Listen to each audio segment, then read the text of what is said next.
Hey you, it's me.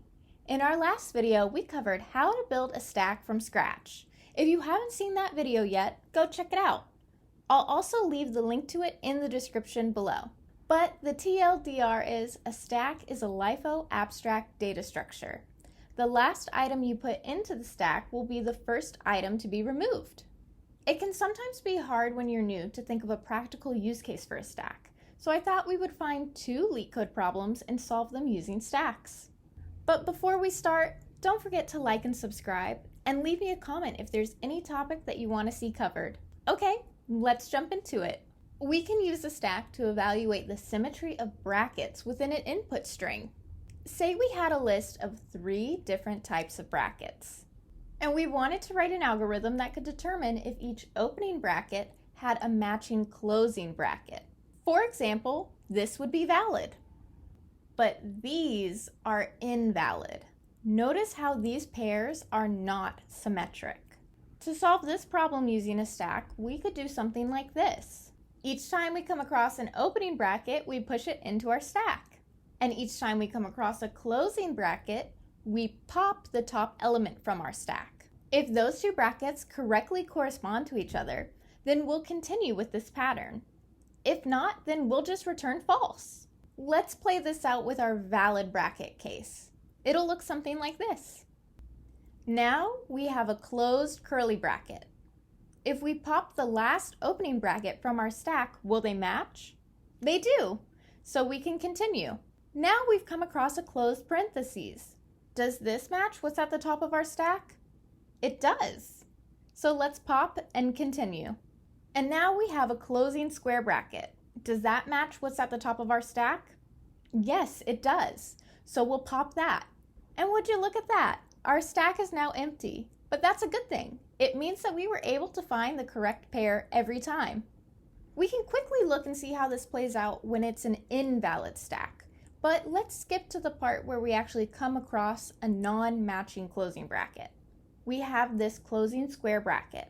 Does this match what is at the top of our stack? No, it doesn't. So we can confidently say that this input string of brackets was invalid. Problem number 20 on LeetCode, valid parentheses.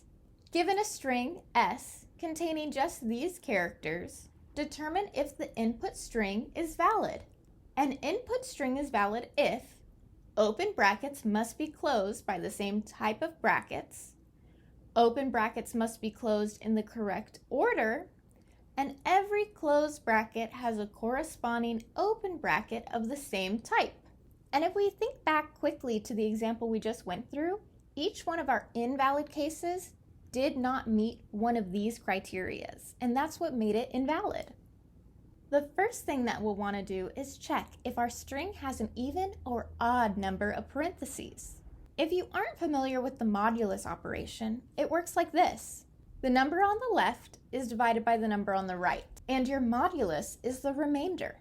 If our string was an even length, then the modulus would be 0, because all even numbers are evenly divisible by 2, so we would have no remainder.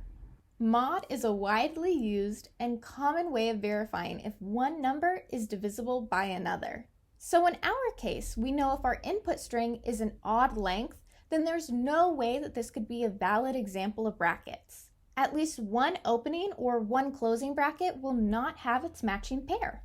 So we'll do ourselves a favor and just return false if that's the case. So now let's define our stack. If you remember from our stack implementation video, in most languages, we can get by just using an array and its built-in methods to mimic a stack. That's usually the way to go if your problem isn't about implementing a stack, but more so just relying on the functionality of a stack. Next, let's make a dictionary. We're actually going to set our keys to be equal to our open brackets, and we'll set those values to their corresponding closed brackets. We're going to iterate over our given string. Let's call our iterator brack to represent the current bracket. In our for loop, let's write an if statement. If our current bracket is in our dictionary as a key, meaning it's an open bracket, then let's push it into our stack. Our else statement deals with the case when we actually come across a closing bracket. Is our stack empty? And is the item at the top of our stack the opening bracket that matches the current closing bracket that we've encountered? If these two conditions are true, then we'll actually pop the item from the top of our stack. Notice that this is actually how we utilize our stack. We push an open bracket every time we come across it, and then we pop it when we've come across its matching close bracket. And we verify if these brackets are symmetric. In the event that those two conditions could not be met, then we're going to actually return false from inside our for loop. This can be caused by two things. Either our entire stack is empty, meaning there are no more open brackets available to compare to any closed brackets, or the type of bracket just did not match. Outside of our loop, we'll have one more thing to check before we're done. We need to make sure that we don't have any items left in our stack. If we do have an open bracket left in our stack, then we know that the brackets in our given string were not symmetric, and we'll return false if that's the case. Otherwise, we'll just return true. Okay, let's estimate some time complexity. At the very most, we iterate through the entire given string. Each iteration, we either push or pop. Both of those operations are, on average, O1. So over n iterations, we'll actually get an O in time. In the past, I haven't always covered our space complexity, but because our algorithm actually deals with storing items, I think this is worth going over. Since each one of these operations, we only store one thing, our space complexity per those operations will be O1. But what is our worst case and our best case complexity? Well, the best case would be after every time we pushed a single item into our stack, we immediately found a pair and popped it out. That would give us a space complexity of O1. Our worst case complexity would be if we had a string of only open brackets. So that meant that we were constantly pushing a new bracket into our string every iteration. And since we do n number of iterations, that would actually make our space complexity O(n) as well. We can use stacks to find palindromes too. What is a palindrome? A palindrome is a word that's the same forwards as it is backwards. So mom, dad, peep, and race car are all examples of palindromes. You can kind of think of it like this. A palindrome is a word where the first half is mirrored by the second half. To put this into computer science language, that means that the element at n/2 plus 1 will be equal to the element at n/2 minus 1. That same principle goes for the element at n/2 plus 2 and n/2 minus 2. We can take this a step further and generalize it, saying that n/2 plus k will equal n/2 minus k, as long as k is less than n/2. We have two different cases for a palindrome, the even length case and the odd length case. In the case for an even length palindrome string, every pair of letters are the same distance from the middle. And in the odd length palindrome string, with the exception of the letter that's at the very middle of the string, all letters that are the same absolute distance from the middle will be equal. How can a stack help us to solve this kind of problem? Well, let's first walk through a case using an odd length string. After we figure that out, it'll be easy to simplify that and do it for an even length. As you may recall, stacks are a LIFO data structure, and we're going to use that to our advantage. First, we want to push the first half of our string into our stack. We'll start from the first letter and go all the way until the n/2 minus 1 letter. Because we're doing an odd length, we're going to exclude the letter that's at n/2. Notice the order of letters in our stack. The first letter that we visited in our string is actually at the bottom of our stack, and the last letter, n/2 minus 1, is at the top of our stack. What's so cool about that? Well, if you popped the entire stack, then you'd get all these letters in reverse order. Next, we want to take advantage of the symmetric property of a palindrome. If we were to reverse the first half of our string, it would look exactly like the second half. So when we push a string into a stack, we actually reverse its order, we can use that reversed order to compare it to the second half of our string, since now we know what we should be looking for. When we pop an element from our stack, it should actually match the current letter that we're visiting in the second half of the string. If they aren't equal, then we don't have a palindrome. So as I said, for an even case, it would be essentially the same thing, except you don't have to worry about not popping the node at n/2 into your stack. Because your string will be evenly divisible by 2, you can cleanly divide it into 2 halves. Before we get into the leetCode problem, I just want to preface it by saying that this problem is about linked lists and not necessarily just a string. So if you're unfamiliar or uncomfortable with how a linked list might work, I suggest go checking out this video. I'll also link to it in the description of this video. Number 234, palindrome linked list. Given the head of a singly linked list, return true if it is a palindrome or false otherwise. And they give us 2 examples here, but I want to actually look at the constraints really quickly. The first constraint gives us some important information. The number of nodes in the list is in the range of 1 to 10 to the 5th power. They're assuring us that our linked list will at least have a head node. It'll be easier for us to split our code into multiple functions because there's a lot going on here. So let's start by writing a length function. If you watched my linked data structures video, then you'll remember that linked objects don't have a built-in length method the way that arrays do. So we're going to have to write one ourselves. LeetCode didn't even offer us a linked list object in this case. It only gave us access to the node. So they expect us to implement any types of operations ourselves. Okay, first we want to execute our base case. If the head is none, we'll return 0. Next, we create our counter variable and initialize it to 0. Now we'll create our current variable and we'll assign it a reference to the head node. Next, we iterate node by node while current is not none. At every iteration, we move our current node to current.next and we increase our counter by 1.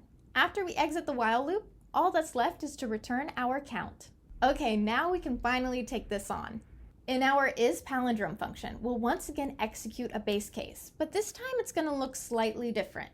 If head.next is none, we're going to return true. Because the purpose of this function is to determine the symmetry within nodes, if we only have a single node, we can treat that as a perfect palindrome. Now let's create our helper variable cur. This represents our current node. And let's assign it the value of our head node. We're going to use our length method that we just created to find the length of the linked list. This will be important in a second. And finally, we need to create an iterator. Let's call it I and set it to 0. While I is less than the floored half of the linked list, we push the current node's value into our stack. Notice that because we're using the floored half, we're actually going to exclude the node at n/2 in the case for an odd length palindrome, just like we did in our example. Now we increment our iterator and move our current node down the list by 1. This loop will exit when we reach the halfway point of the list. Now we're going to do the same technique we did in our previous LeetCode problem. We're going to use mod2 to determine if our list is an even length or an odd length.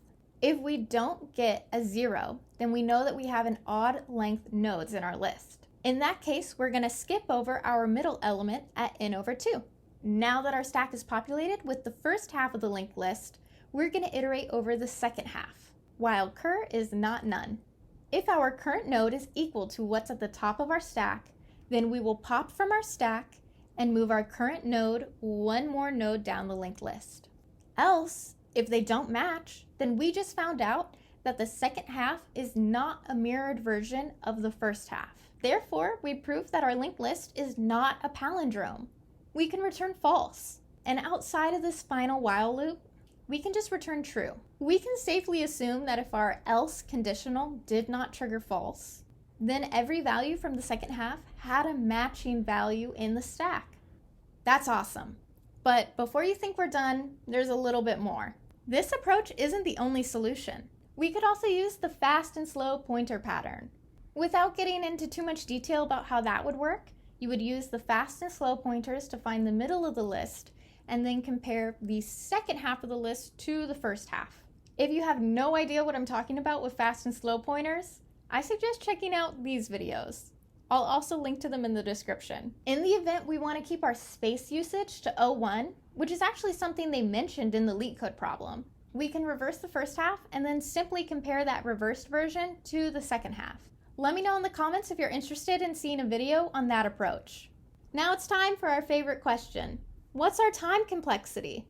First, our length method costs us ON because it has to traverse through the entire linked list. Next, we have a while loop that only goes over the first half of the list, so that would be ON over 2. We check if the array is even or odd, which will cost us O1, and then finally we iterate over the second half of the list, giving us ON over 2 again. So if we sum everything up, we get ON plus ON over 2 plus O1 plus ON over 2, which is O2N plus 1. But I'm sure you already guessed where I'm going with this. We drop the coefficients, and we only keep our largest complexity. So we actually end up with ON.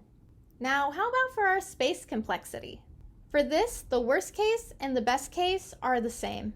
We have to store the first half of our linked list in our stack, no matter what.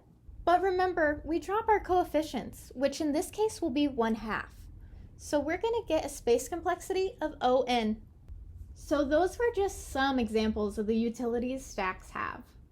In these problems, we basically used a stack to hold on to the first half of a group of items, and then we took advantage of their LIFO structure by constantly comparing what was at the top of our stack to the next item in the latter half of our group.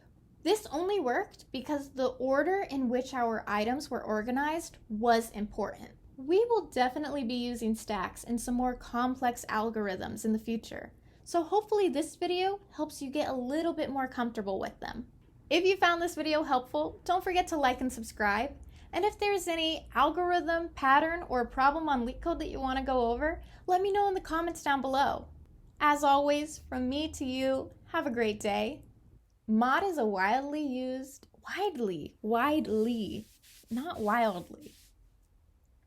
Mod is a widely, let's say that n over 2 plus, I don't know why this is so hard. Okay. Notice the order of letters. In our isPalindrome function, oh my gosh. Because the purpose of this function is to determine, we can safely assume that if our elf conditional did not elf, our little elf on the shelf conditional,